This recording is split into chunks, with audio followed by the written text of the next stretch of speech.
2018 में आई रोबो 2.0 भारतीय सिनेमा की सबसे महंगी फिल्म है। इस मूवी का बजट 547 करोड़ रुपए है और बॉक्स ऑफिस कलेक्शन 800 करोड़ रुपए है। अब जब इतनी बड़ी फिल्म है तो इसका बिहाइंड द सीन तो माइंड ब्लोइंग होना लाजमी है। रोबो 2.0 का पहला सीन है यह, जब लोगों के हाथ से मोबाइल फोन उड़ने लगते हैं तो उसमें कई सारे शहर और सड़कों को भी दिखाया जाता है। एक्चुअली यह जो लोकेशन है वह EVP फिल्म सिटी का है। यह लोकेशन बेंगलुरु के नेशनल हाईवे के साइड में पड़ता है जो संतोषा नगर में है। इस फिल्म सिटी के अंदर मूवी का मैक्सिमम पार्ट शूट हुआ है। यही मोबाइल स्टोर दिखाए गए हैं और इसी जगह ट्रक वाला शूटिंग भी हुआ है और इस फिल्म सिटी में ही तोड़फोड़ और कई सारे एक्शन सीक्वेंस भी शूट हुए हैं। मोबाइल फोन से भरी ट्रक जब स्टोर में आने वाली होती है यह उसी वक्त का सीन है। देखिए इसे किस तरह से नाइट में शूट किया गया था, जो एक्चुअली चेन्नई के नेशनल हाईवे पर ही फिल्म आया गया है। इसी सीक्वेंस के अगले पार्ट में कुछ इस तरह से शूट किया गया था। यहाँ टेलीकॉम कंपनी के ऑनर का सामना जब पक्षी राजन से होता है। एक्चुअली इस सीन को शूट करने के लिए कई सारे ट्यूब लाइट्स को कुछ इस प्रकार से सजाया गया था, तब जाकर यह प्यारा सा शॉट आपको मूवी में देखने को मिला। इस सीन में वसीकरण और एमी जैक्सन यानी नीला को फिल्म में इंट्रोड्यूस कराया जाता है। यहाँ उनसे मिलने एक्सेल यूनिवर्सिटी के स्टूडेंट आए हुए होते हैं। उनकी मीटिंग होती है जिसमें से एक स्टूडेंट एमी जैक्सन पर कायल हो जाता है। देखिए यहाँ किस तरह से रजनीकांत सर अपने शॉट को देख रहे हैं।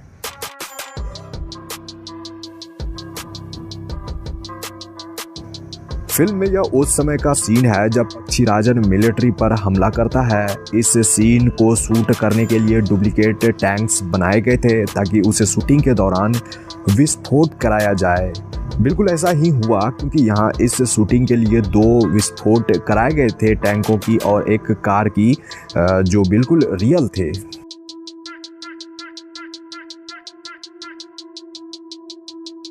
मूवी के अगले सीक्वेंस में पक्षी राजन का शहर में अटैक होता है। यहाँ जो शहर दिखाई गई है वो EVP फिल्म सिटी के ही अंदर का है, जिसे इस फिल्म के लिए ही क्रिएट किया गया था। एंड बाकी बिल्डिंग्स में जितनी भी तोड़फोड़ हुई, जो सीन है उसे VFX स्टूडियो में तैयार किया गया था। साथ ही चिट्टी द्वारा किए गए कुछ एक्शन सीक्वेंस 3D मॉडलिंग से भी क्रिएट किए गए हैं। द फ्लोर नामक एक हॉलीवुड कंपनी ने इस मूवी के लिए विजुअल वर्क किया है। इस पूरी फिल्म के लिए उनके 1000 VFX आर्टिस्ट की टीम थी। इस दौरान उन्होंने 1360 विजुअल शॉट्स तैयार किए थे। That's amazing. एक्चुअली रोबो 2.0 पहली भारतीय फिल्म है जिसे पूरी तरह से 3D में बनाया गया है। मेरे कहने का मतलब यह है कि कोई भी फिल्म पहले 2D में शूट होती है, फिर उसे कंप्यूटर ग्राफिक्स की मदद से 3D में बदला जाता है, बट रोबो 2.0 के साथ ऐसा बिल्कुल भी नहीं हुआ। ब्लेंडर, रेविट और माया सॉफ्टवेयर से फिल्म को पहले 3D एनिमेशन में बनाया गया था। यूँ तो मूवी में आपको कई सारे ऐसे सीन देखने को मिल जाएंगे जो रियल है ही नहीं। इन सारे शॉट्स को CGI के द्वारा ही किया गया है।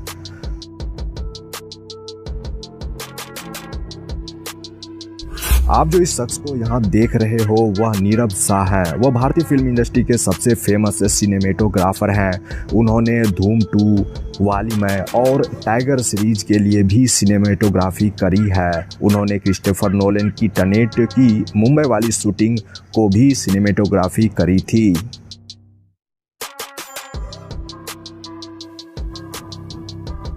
मूवी में वसीकरण के लैब को दिखाया जाता है जो पूरे 3 फ्लोर का होता है। एक्चुअली जितने भी इक्विपमेंट्स, रोबोट्स और कई सारी चीज़ें जो दिखाई जाती है वो पहले ही फ्लोर में उसे तैयार किया गया था, मतलब उसको कॉपी पेस्ट किया गया था। यानी कि बाकी ग्रीन बैकग्राउंड के जरिए कुछ इस तरह से मूवी में 3 फ्लोर क्रिएट किए गए थे। मूवी के इस सीन में पक्षी राजन द्वारा वसीकरण जी के घर पर हमला होता है, उसका यह सीन है। एक्चुअली जितनी भी दीवारें हैं उसे ग्रीन कलर से पेंट किया गया था ताकि बैकग्राउंड को VFX के जरिए बदला जा सके। और फिर पक्षीराजन का चिट्टी से आमना सामना होता है, लेकिन यहाँ चिट्टी हार जाता है, जिसके बाद पक्षीराजन का असली रूप हमें मूवी में देखने को मिलता है, यानी पंख वाला।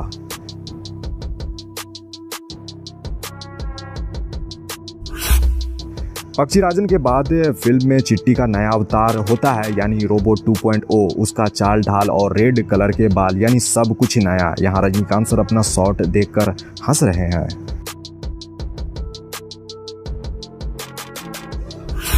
रोबोट 2.0 अपने साथ बाकी रोबोट को पक्षीराजन के खिलाफ खड़ा करता है। यहाँ उसी का BTS है, जब वह दूसरे रोबोट से बात करते हुए नजर आए थे। एक्चुअली इस सीन को दो क्रू मेंबर्स को आप ग्रीन कलर के सूट में देख रहे हो, जो निर्देशन के अनुसार रोबोट का हाथ पकड़कर हिला रहे हैं। बाकी फाइनल आउटपुट में वह नहीं दिखेंगे।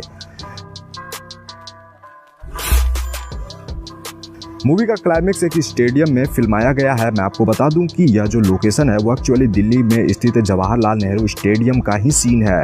इस लोकेशन पर 3 तरह से शूटिंग हुई थी। पहली शूटिंग में स्टेडियम भरी हुई थी, जिसे बाहरी लोगों से भरा गया था ताकि कुछ पार्ट की शूटिंग हो सके। उसके बाद जितने भी लोग स्टेडियम में थे वो सारे क्रू मेंबर्स और कलाकार ही थे।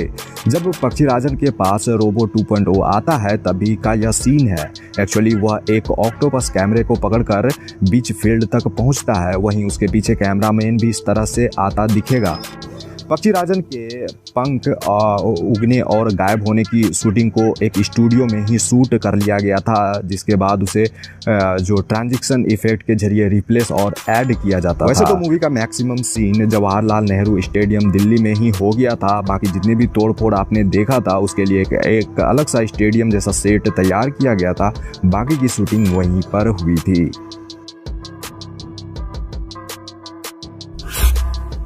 इस फिल्म में अक्षय कुमार साइंटिस्ट रिचर्ड का किरदार निभाते नजर आए हैं, जो एक एक्सपेरिमेंट करते वक्त खुद को भयानक क्रोमैन में बदल लेते हैं। वैसे तो अक्षय कुमार की 3 अलग अलग लुक आपको यहाँ देखने को मिल ही गई थी, जिसमें उनका यह वाला जो लुक है और फाइनल क्रोमैन वाला लुक सबसे इंटरेस्टिंग था। अक्षय कुमार के इस पावरफुल लुक को तैयार करने के लिए प्लास्टर ऑफ पेरिस का इस्तेमाल किया गया था। इसे प्रोस्थेटिक मेकअप भी कहा जाता है। यह प्रक्रिया जो है वो काफ़ी दर्दनाक होता है, क्योंकि अक्षय ने अपने इस मेकअप के बारे में कहा था कि उन्हें इसके लिए रोजाना 4 से 6 घंटे तक एक चेयर पर ही बैठ कर रहना पड़ता था, और तो और 2 घंटे तो मेकअप उतारने में लग जाते थे। यह प्रोसीजर पूरे 40 दिनों तक चलता रहा। एंड प्रोस्थेटिक मेकअप के बाद आपको एक बात बता दूं कि भूखे पेट ही शूटिंग करना होता है। एक्चुअली यह एक प्रकार का ऐसा मेकअप होता है कि जिसके लिए आपको ऐसा करना पड़ेगा, यानी कि केवल आप लिक्विड डाइट ही ले सकते हो। फिल्म मेकर्स ने जमकर पैसे बहाए हैं, क्योंकि केवल अक्षय कुमार के मेकअप में ही उन्होंने 4 करोड़ रुपए खर्च कर दिए थे। That's awesome. Lyca production house ने पैसे खर्च करने में कमी नहीं छोड़ी है, क्योंकि एक तरफ सुपरस्टार रजनीकांत और अक्षय कुमार हैं, तो वहीं फिल्म के डायरेक्टर एस शंकर हैं, जिन्होंने इससे पहले आई जैसी ब्लॉकबस्टर मूवी दे चुके हैं। एमी जैक्सन ने मूवी में नीला का किरदार निभाया है, जो एक रोबोट रहती है। मैं आपको बता दूं कि उनका डायरेक्टर साहब के साथ दूसरी फिल्म है, जबकि पहली फिल्म विक्रम के साथ थी आई, यानी आई मूवी, जिसमें एमी जैक्सन और विक्रम थे, जो ब्लॉकबस्टर रही थी।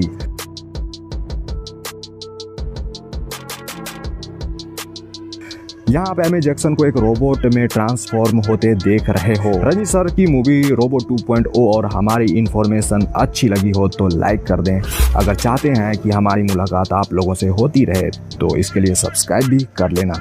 Thanks for watching.